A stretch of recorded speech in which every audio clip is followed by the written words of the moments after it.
natin alam Putang kung ina. Hila ko. yun po talaga ay yung biyahe nila. Duterte. So, ngayon guys, bibigyan ko ng reaction itong statement po ni Joel Chua sa Abante ba yan? Sa Abante ba? Sa ba to? O kaya, sa Abante News Online.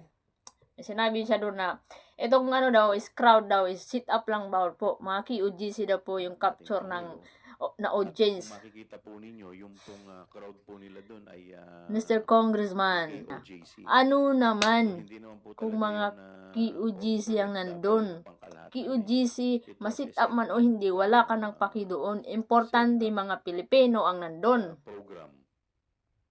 Di daw mga OFW.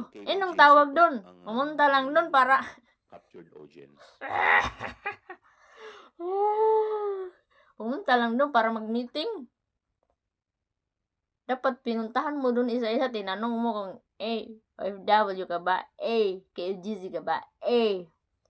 Pinapandindigan talaga dito ng mga tao ba? Yung kung ano yung napapanood ng tao ba?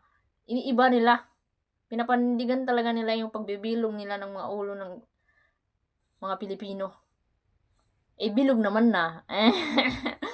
Dapat pala ganon, di ba? Hindi po dapat ganon sa... Okay. Ay, nakaputang ina.